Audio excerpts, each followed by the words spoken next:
Pai do seu meu irmão, pai do seu minha irmã, tudo bem? Hoje nós vamos aprender um pouquinho sobre a história de Isabel.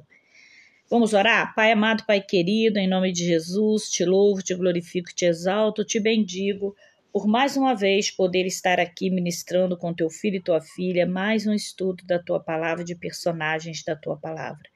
Hoje falaremos sobre Isabel. Pedimos que o Senhor continue sendo professor e continuaremos sendo seus alunos. Em nome de Jesus. Amém. Vamos lá? Isabel é nome hebraico que significa Deus é meu julgamento. Isabel foi esposa do sacerdote Zacarias, mãe de João Batista. Sua história está em Lucas, capítulo 1, versículo de 5 até 56.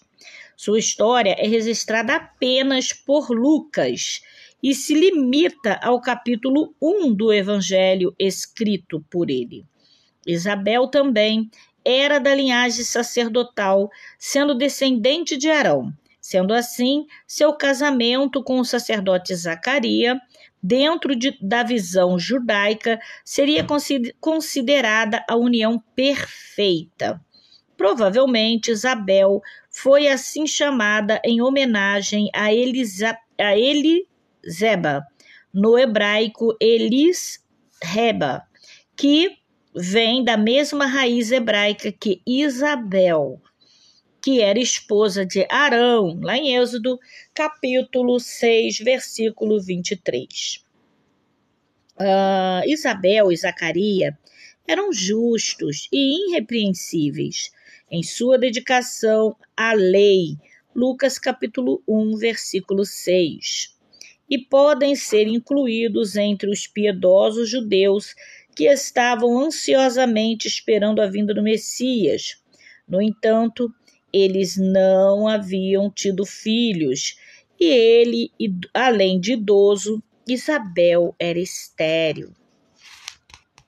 Certo dia, enquanto Zacarias estava queimando incenso no templo, o anjo Gabriel apareceu e ele o anunciou que Isabel daria luz a um filho que seria grande diante do Senhor. Lucas 1, capítulo 15.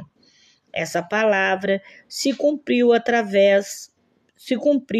a tal ponto de Jesus declarar que dos nascidos de mulher não existiu um maior que João Batista. Mateus 11, 11. Sendo Zacarias idoso e Isabel idosa e estéril, Zacarias questionou a possibilidade de tal nascimento acontecer, e sua incredulidade custou-lhe a capacidade de falar. Zacarias ficou mudo, Lucas 1, 18, só voltando a falar depois que a criança nasceu, Lucas 1, 19 e 20. Após Isabel descobrir que estava grávida, não saiu de casa por 5 meses. O texto não revela o motivo, mas pode ser considerado ou um cuidado especial por ser uma gravidez de risco, ou ainda a fim de consagrar ao Senhor em sinal de gratidão. No 6º mês da gravidez de Isabel, o anjo Gabriel apareceu a Maria e anunciou que ela seria a mãe de Jesus. O anjo também disse a ela que Isabel estava grávida. Maria foi imediatamente visitar Isabel. Assim que Maria viu a Isabel, saudou dizendo: bendita seja você entre as mulheres, e bendito o fruto de você que você dá à luz. Lucas 1, 42. Logo que Isabel ouviu a saudação de Maria, que estava grávida de Jesus, João Batista soltou dentro do seu ventre. Ela foi cheia do Espírito Santo, Lucas 1, 41, e fez uma previsão em alta voz de que Maria seria a mãe do Senhor, Lucas 1, 43, 44. Maria e Isabel aparentemente eram de tribos diferentes. Isabel da tribo de Levi e Maria da tribo de Judá. Provavelmente elas eram primas. Maria ficou com Isabel cerca de 3 meses e em seguida voltou para casa em Nazaré. A Bíblia não deixa claro se ela permaneceu até o nascimento de João, mas é muito provável que tenha permanecido nessa época. Os períodos eram muito perigosos. Os partos eram muito perigosos e é pouco provável que Maria deixasse Isabel antes de saber que o parto havia corrido bem e ela estava segura.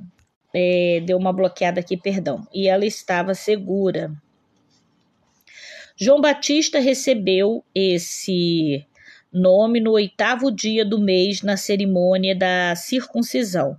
Não se sabe por que esperaram tanto tempo para dar-lhe o nome, especialmente porque o nome já havia sido anunciado pelo anjo desde a gestação do menino ser comunicado em Lucas 1:13. Talvez também seguindo o costume helenista de esperar uma semana antes de oficializar o nome do recém-nascido.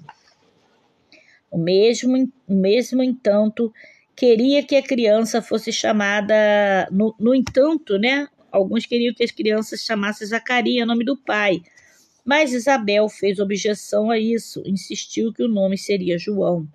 Ao desprezarem seu pedido, provavelmente porque era mulher, voltaram-se para Zacarias, que estava mudo, e perguntou-lhe como o menino seria chamado. Ele escreveu numa tábua que o menino chamaria João, e naquele momento sua mudez passou e ele voltou a falar.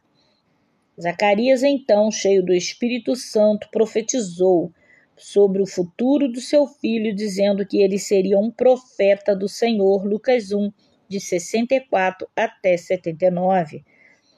Esse acontecimento causou-lhe alvoroço entre os judeus e todos ficaram assombrados. Sentiram que Deus estava naquela nova família e perguntaram se o que aconteceria a seguir. Lucas capítulo 1, versículo 65 a 66. Já há aproximadamente 400 anos, a voz de Deus havia se silenciado e não havia sido levantado profeta em Israel. O nascimento de João Batista, representava o início de um novo tempo. O Senhor havia começado a trazer seu povo de volta para si. Após isso, nem Isabel nem Zacarias são mais mencionados no Novo Testamento. A menção enigmática de que a criança habitava no deserto até o dia em que se manifestou a Isabel, Lucas 1:80, leva alguns a pensar que Isabel e Zacarias morreram ainda na infância de João, e este foi entregue a uma seita religiosa rigorosa para ser criado, provavelmente em Essênio.